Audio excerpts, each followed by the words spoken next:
Hello viewers, कैसे हैं आप। आज का जो हमारा टॉपिक है वो है एप्टीट्यूड टेस्ट के हवाले से। हमने समझने की कोशिश करनी है कि एप्टीट्यूड टेस्ट, इसके मीनिंग क्या है, इसकी डेफिनेशन क्या है और इसको कहाँ पर हम यूज़ करते हैं। फिर इसकी मुख्तलिफ हमने अक़साम को देखना है कि स्कूल के बाद कौन सा होता है, कॉलेज के बाद कौन सा होता है, या किसी कॉलेज यूनिवर्सिटी के अंदर एडमिशन के लिए MBBS हमने करना है, इंजीनियरिंग की फील्ड में हमने जाना है, तो कौन कौन से टेस्ट यूज़ किए जाते हैं। इसके बाद हमने टेस्ट को, उसका एनालिसिस करना है कि इस टेस्ट के अंदर होता क्या है। हमने देखने हैं कि कंटेंट्स ऑफ एप्टीट्यूड टेस्ट क्या क्या हैं। चलिए हम आगे बढ़ते हैं अपनी वीडियो की तरफ। तो देखते हैं कि एप्टीट्यूड टेस्ट, एप्टीट्यूड बुनियादी तौर पर कहते हैं वो खुदादाद सलाहियत, वो इनबॉर्न क्वालिटी जो आपके जीन्स के अंदर मौजूद होती है, जो हर इंसान के अंदर, हर जानवर के अंदर, हर जीरू के अंदर पाई जाती है। तो इसमें अब देखें, इसको डिफाइन करके फिर मैं आपको इसको एनालिसिस करके बताऊंगा कि कैसे ये जीन्स का हिस्सा है, किस तरह से ये हर जो लिविंग ऑर्गेनिज्म है उसके अंदर मौजूद होता है।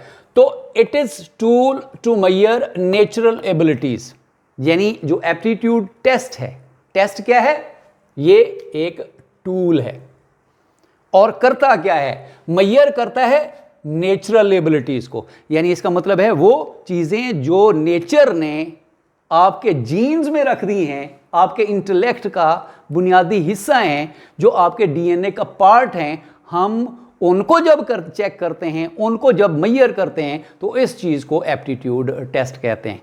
सिंपल अल्फाज में कि एप्टीट्यूड टेस्ट आपकी बुनियादी सलाहियतों को और आपकी एबिलिटीज़ को गेज करता है जो बाई बर्थ आपको मिली होती हैं। होपफुली यहाँ तक आपको समझ लग गया होगा। अब आगे बढ़ते हैं कि इसके यूजेस क्या क्या हैं, कहाँ पर हम इसको इस्तेमाल करते हैं जी। अब ability to acquire skills, skill हमने चेक करनी है कि किसी इंसान के अंदर, किसी स्टूडेंट के अंदर कोई काम करने की जो स्किल है वो किस हद तक पाई जाती है, तो हम एबिलिटी चेक करते हैं स्किल को। प्रैक्टिकल स्किल्स इसके अंदर हो सकती हैं, म्यूजिकल स्किल्स इसके अंदर हो सकती हैं, या और भी बहुत सारी स्किल्स को चेक करता है जनाब। इसका यूज़ नंबर 1 ये है। फिर नेसेसरी फॉर सक्सेस। अच्छा जी, अब ये क्यों होता है, एप्टीट्यूड टेस्ट के बग़ैर अगर किसी को एडमिशन हमने दे दिया और जो डिग्री है उस डिग्री की नोयत इतना सख्त है कि वो आदमी 3-4 साल गुजारने के बाद नाकाम वापस लौट आता है। इसलिए एप्टीट्यूड टेस्ट बहुत इंपॉर्टेंट है, ताकि हम पहले मेजर कर सकें कि ये आदमी सक्सेसफुल होगा कि नहीं होगा। सब्जेक्ट सिलेक्शन के लिए हमें इसकी ज़रूरत पड़ती है। कोई स्पेशल सब्जेक्ट है, जैसे MBBS में जाने के लिए हमें इस टेस्ट की, एप्टीट्यूड टेस्ट की ज़रूरत पड़ती है। हाँ जी, और क्या है जी, जॉब एप्टीट्यूड, यानी एप्टीट्यूड की एग्जाम के अंदर जॉब एप्टीट्यूड है, एडमिशन एप्टीट्यूड है, या इंटरनेशनल स्कॉलरशिप के लिए एप्टीट्यूड टेस्ट बनाए जाते हैं, जिससे हम जानते हैं कि जी कोई एक इंडिविजुअल, एक एप्लीकेंट किसी जॉब के लिए कितना फिट है। अब उसके लिए टेस्ट कौन सा है जी, टेस्ट है हमारा टेट, टीचर एप्टीट्यूड टेस्ट। ये टीचर्स के लिए, इसी तरह से क्लरिकल जॉब के लिए भी हो सकता है, किसी और प्रैक्टिकल फील्ड के अंदर भी इस किस्म का टेस्ट हो सकता है। फिर एडमिशन टेस्ट के लिए आजकल आपने बड़ा सुना होगा ये सैट, कैट। अच्छा, इसमें एक चीज़ की मैं वजाहत करता चलो, ये सैट बैटरी है। अब SAT stands for scholastic aptitude test battery. Battery is combination of different test items, यानी उसकी मुख्तलिफ डोमेन्स के अंदर डिवाइड किया जाता है। उन डोमेन्स को हम आगे पढ़ेंगे। तो ये कोई एक अकलौता टेस्ट नहीं होता, बल्कि मुख्तलिफ टेस्टों का एक मजमुआ होता है। स्कूलिस्टिक एप्टीट्यूड टेस्ट बैटरी इसको कहेंगे। इसी तरह से कॉलेजिएट एप्टीट्यूड टेस्ट बैटरीज, जदीद मुल्कों में इसका बेतहाशा इस्तेमाल होता है। इसी तरह से अगर किसी ने मेडिकल की फील्ड में, इंजीनियरिंग की फील्ड में उसने अप्लाई करना है और वहाँ पर जो है ना वो टेस्ट में अपेयर होगा, उसको हम MD-CAT का नाम देते हैं या हम उसको E-CAT का नाम देते हैं। यानी ये मेडिकल की फील्ड के लिए medical and dental college aptitude test है और इसी तरह से इंजीनियरिंग कॉलेज एप्टीट्यूड टेस्ट हो गया। ये इसके अलावा भी इसका इस्तेमाल होता है, मुख्तलिफ इंटरनेशनल स्कॉलरशिप्स के लिए एप्टीट्यूड टेस्ट लिया जाता है ताकि जो कैंडिडेट बाहर जाना चाहता है किसी डिसिप्लिन के लिए तो उसको पहले से गेज कर लिया जाता है कि ये उस डिसिप्लिन में चल पाएगा कि नहीं चल पाएगा। तो इंटरनेशनल स्कॉलरशिप के लिए भी ये बहुत लाजमी है, इसलिए इसका बार बार इसको आप सुने और इसको समझने की कोशिश करें। कहीं पर भी आप अप्लाई करते हैं, आपके जानने वाले अप्लाई करते हैं, तो इसकी जो बेसिक्स हैं उसको समझ लेंगे तो इसको समझाना या खुद जो है ना वो करना बहुत आसान हो जाएगा। अब हम देखते हैं जी इसके कौन कौन से, इस टेस्ट बैटरी के कौन कौन से पार्ट्स होते हैं या कंटेंट्स इसमें कौन कौन से शामिल होते हैं। सबसे पहले आप देख रहे होंगे कि ये है हमारा अब्स्ट्रैक्ट रीजनिंग। अब्स्ट्रैक्ट रीजनिंग वो चीज़ें जो माफोकल फितरत हूँ, जिनको हम हवासे खमसा के ज़रिए टच ना करें, यानी उसके अंदर आपकी सोचने की जो सलाहियत है वो बहुत ज़्यादा लगे। तो इसको समझते हैं जी, विच शेप कम्स नेक्स्ट, यानी इसकी मैंने एक मिसाल लिखी है। सबसे पहले सर्कल है, ट्रायंगल है, स्क्वायर है, रेक्टेंगल है। इसके बाद क्या आएगा ये क्वेश्चन मैं आपके लिए छोड़ता हूँ, इसको मैं सोल्यूशन इसको सॉल्व नहीं करने लगा अभी। ये सिर्फ एक मिसाल के तौर पर, बिल्कुल सिंपल सी मिसाल के तौर पर यहाँ पर मैंने मुख्तलिफ मिसालें लिखी हैं ताकि आपको ईजी हो समझना कि किस किस्म के ये क्वेश्चंस होते हैं। उसके बाद है जी मैथमेटिकल रीजनिंग। अब मैथमेटिकल रीजन, इफ x + 2 = 5 तो x जो है वो क्या होगा।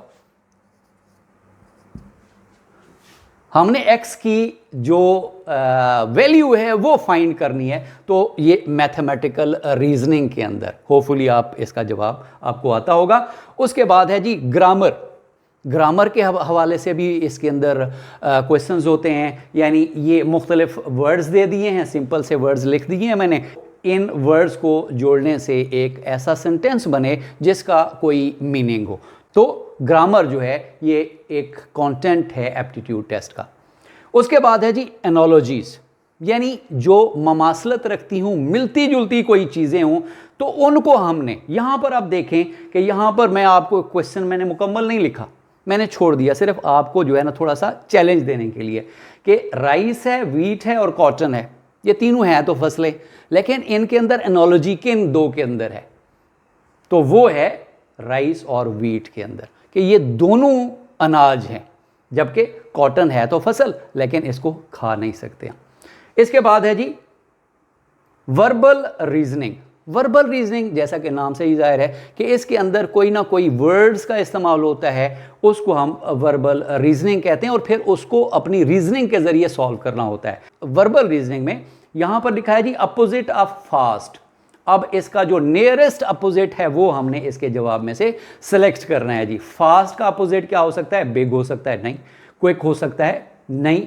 स्लो, यस, तो हम स्लो के ऊपर टिक कर सकते हैं। इसके बाद जनाब आ जाएं एनालिटिकल रीजनिंग। अब बहुत सारी चीज़ें ना आपको मिलती जुलती नज़र आ रही होंगी कि ये सारी रीजनिंग होगी जनाब। एनालिटिकल एनालिसिस वो तब होता है जब हम चीज़ों को अज्जा में तकसीम करते हैं, उसके बाद यानी उसकी जो यूनिट है वो हम निकालते हैं, उसके बाद फिर हम उस यूनिट को बुनियाद बना के हम उसका आंसर ढूंढने की कोशिश करते हैं। अब देखेंगे इस मिसाल के अंदर कि a car travel 300 kilometre in 3 hours. तो अब 1000 किलोमीटर उसने करना है, कितने घंटे लगाएगी? बिल्कुल सिंपल सा है, सिर्फ आपको समझाने के लिए कि 300 किलोमीटर अगर वो 3 घंटे में करती है तो 1 घंटे में 100 किलोमीटर करेगी और 1000 किलोमीटर करने के लिए उसको 10 घंटे दरकार होंगे।